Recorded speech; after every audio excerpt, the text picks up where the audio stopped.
Welcome to another episode of To The Point. Today I'm joined by auction expert Dale Cox. Welcome to the Point show. Thank you for having me. Thanks. So for obviously Dale, for you and the listeners that haven't tuned in to a To The Point episode before, it's basically where I ask you a question. You've got 4 minutes to answer that question. So it's got to be to the point, and then vice versa. You ask me a question and I've got 4 minutes to answer that. Wow. So Okay. I'm going to start us off with a question. What are the biggest mistakes you see in people that are buying auction properties? The biggest mistake that I see most auction buyers make is letting their heart rule their head. The beauty of auction is that we fill a room with interested buyers and we let them fight it out.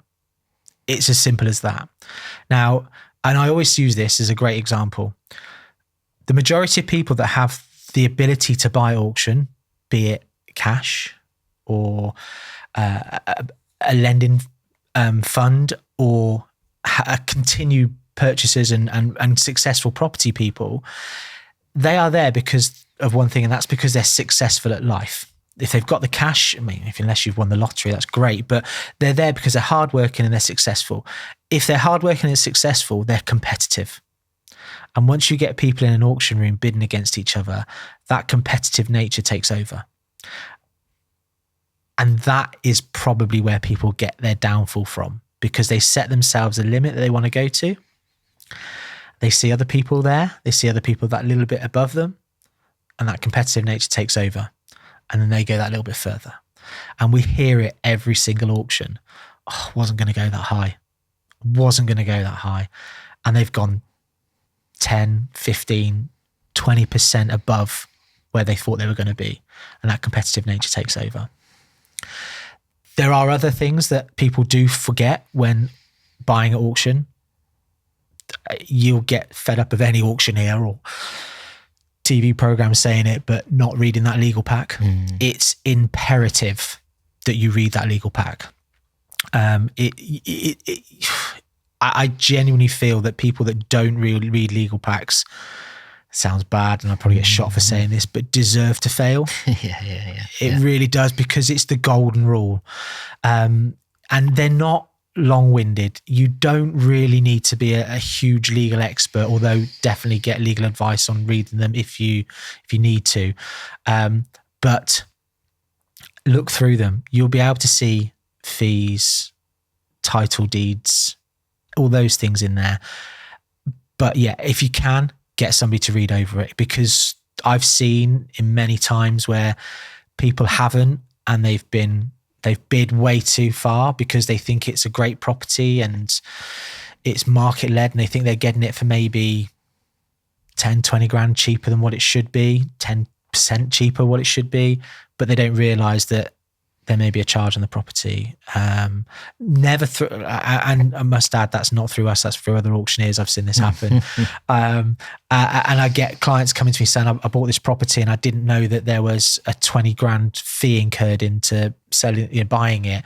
I didn't know that there was a possessionary title issue where the deeds had been lost, and we can't have official title deeds for another 10 years because there's a 12-year process on it. So they're now potentially stuck with that property for 10 years to then get its full potential return back, or should we say retail price back. So there's lots of things that people need to be made aware of. And of course, if you can view it, absolutely. My first rule, legal pack. Second rule, view the property. Third rule, try to let your head rule your heart, and go through that way. You've got 15 seconds, mate. 15 seconds. Next thing, the biggest mistake a buyer can go to is not coming to see me. I love it. So love it. Come to see me and I'll find you a place. That's a plug. I will just, for the sake of the podcast. We done? Cool. Right. That was good. Okay. Your turn. Right. So if I was going to ask Scott Williams any question, what would it be? What really turns you on in property? Hmm. Start. You. Oh, sound that bell. I think authenticity. Okay. And so this is probably looking at the industry as a whole rather than just a specific property deal, because I like all property.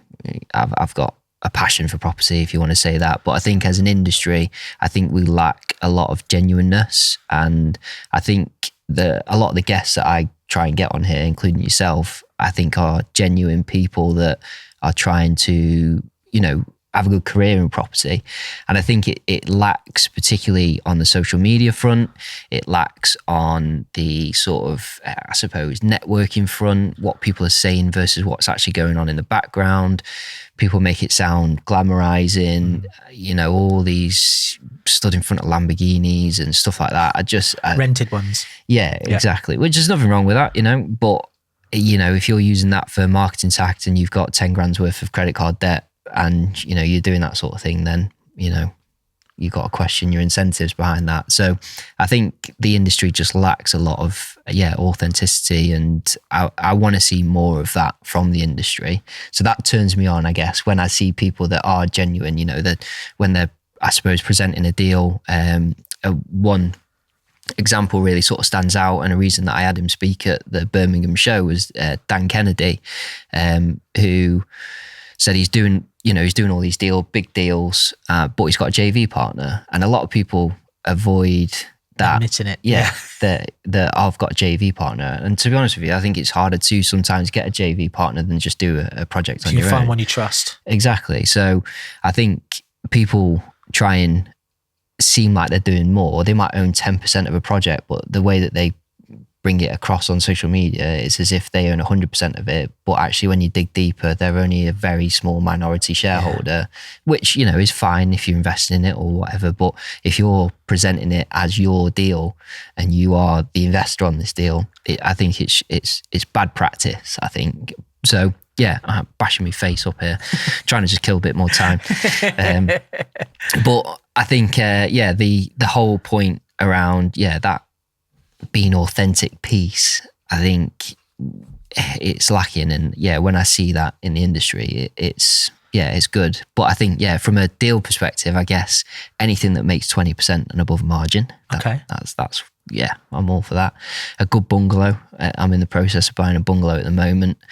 I think, why bungalows? Because they sell so much easier than usual. I like vanilla plots that have just got no.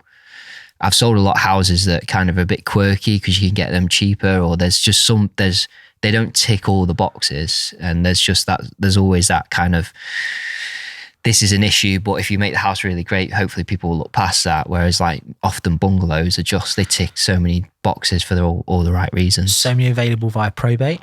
Exactly. And people pay a premium for them because they didn't build them anymore. Exactly. And I think as well, just very quickly, a lot of the estates where, that were built in the 1950s, 60s, 70s that were just bought there and then by the people that have been living there for, 50, 40 years.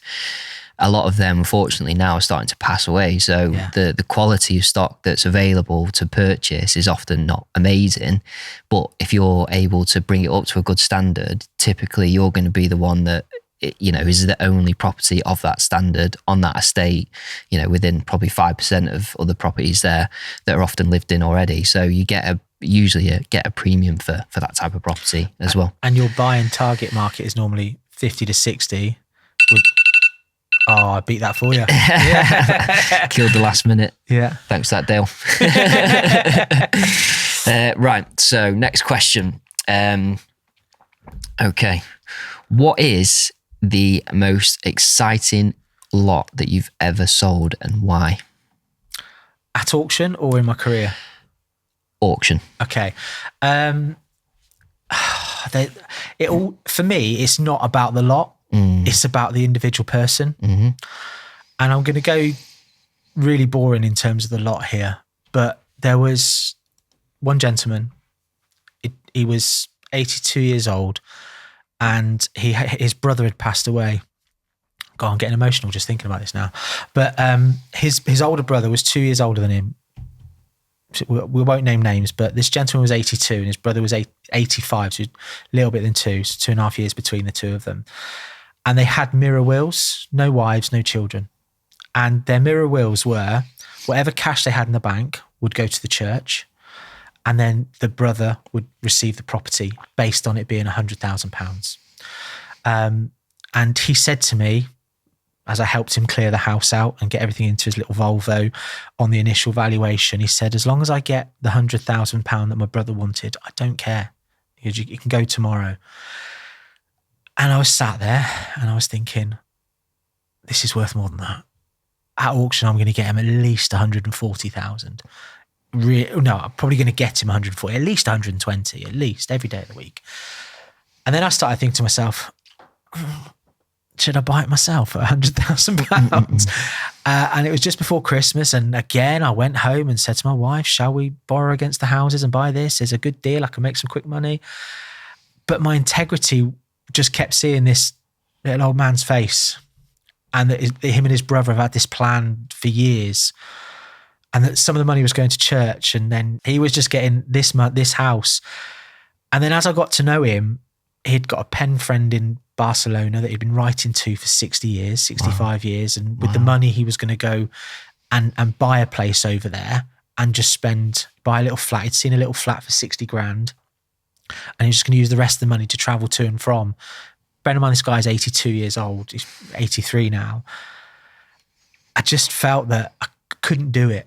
I couldn't take advantage of him. And I have never taken advantage of anyone. But my point was that my conscience kicked in, and I'm going to get him the best price.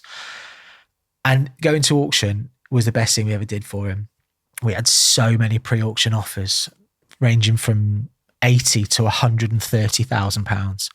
And I was sat there going, 130, you should take this. That's great. We got him the money straight away. We can exchange tomorrow. They've offered a 7-day completion. And I said to him, you could be on the plane to Barcelona in 7 days. And he was so happy. But something inside of me was going, we've had 15 legal pack downloads. We've got another 7 viewings at the weekend. The auction's only next week, Dale. Let's just let it run. Let's let it run. And it ended up selling for £165,000. Wow. And it got to that 132 mark, and then 2 bidders just kept going hammer and tongs at it, one after the other, after the other, after the other. And I was on the phone to this gentleman as the auction was going through, and he was in tears, literally crying. He just couldn't believe it. And he was, asked my brother looking down on me, that is, and he wants me to get out to see Esmeralda in Barcelona. I'm going to be on that flight. He goes, I'm not flying Ryanair anymore. I'm going BA. So I actually came off that phone call, with a tear in my eye as well, because I just made this little old man who was a true gentleman, just a happy guy, just felt really happy with the whole process. And that's my best one, I think, really. Beautiful, beautiful. Love that. So that's another episode of To The Point. Please do go and check out Dale's episode, which is episode 17. Obviously, more context as to what he's discussed today in one of his first points, but hopefully you've had some good value. We'll see you again on the next one. Take care. Goodbye.